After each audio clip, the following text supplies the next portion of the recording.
अस्सलाम वालेकुम रहमतुल्लाहि व बरकातहू।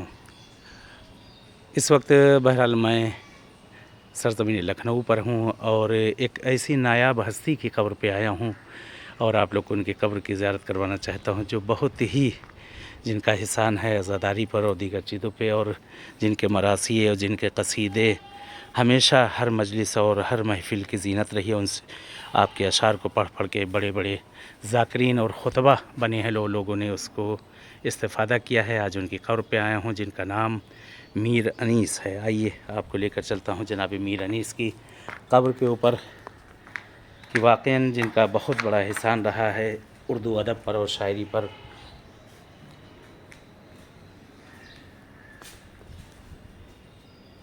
ये एक कब्र है, आप लोग भी एक फ़ातिहा पढ़िए। मीर बबर अली अनीस की बहरहाल 29 शव्वाल 1291 में बहरहाल आपके तारीख़ विलादत, और 10 दिसंबर 1847 बहरहाल लिखा हुआ है। शायद वफ़ात है या तारीख़, बहरहाल दोनों लिखी गई है।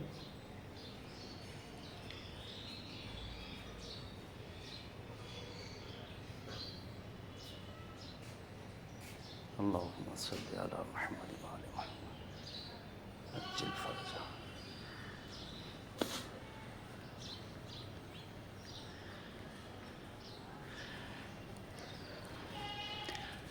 बहरहाल यहाँ पे कोई आता नहीं और घास फूस सब लगी हुई है। बहरहाल एक अपनी एक मीरास है शियों की, कि यहाँ पर भी अहमियत देना चाहिए, लोगों को आना चाहिए। कम से कम फ़ातिहा के लिए या कोई मरासिम उनका हो तो इस जगह पे आना चाहिए, लेकिन लोग नहीं मालूम किसी वजह से, शायद मजबूरी की वजह से ना पहुँच पाते हों।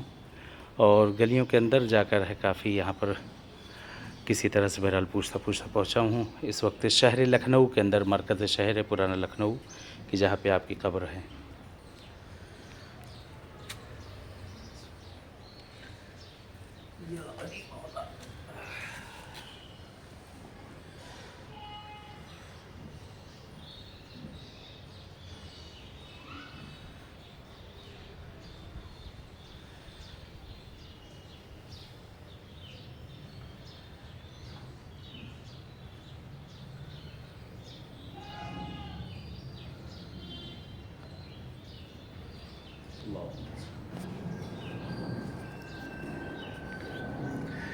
चले इजाज़त चाहते हैं कि जैसे इस शायर बुज़ुर्ग की कब्र पर मैं हाज़िर हुआ, इंशाअल्लाह खुदा किस्मत करे ऐसे कहीं और किसी जगह पर बहरहाल जो बुज़ुर्गान गुज़रे हैं, इंशाअल्लाह उनकी कब्रों पर कहीं न कहीं हाज़िर होंगे आप सबको लेकर। और अपनी दुआ में याद रखिएगा बहरहाल सिब्ते टीवी कि जब कोशिश करता हूँ जहाँ जहाँ जाऊँ वहाँ से आप सबको पैगामात और ज़ियारतें सब कराता रहूँ, कि आप लोग भी उसको बहरहाल जितना हो सके इन पैगामात को, इनको और नशर इशात करें, और ज़ियारतों की भी बहरहाल क्लिपें आप लोग के पास पहुँचा करती हैं उसको भी, कि ताकि दूसरे लोग इस्तिफ़ादा कर सकें। इंशाअल्लाह दुआ में याद रखिएगा और मैं भी दुआ गूँ आप सब के लिए। चलिए इजाज़त चाहते हैं। वस्सलामु अलैकुम व रहमतुल्लाहि व बरकातहू।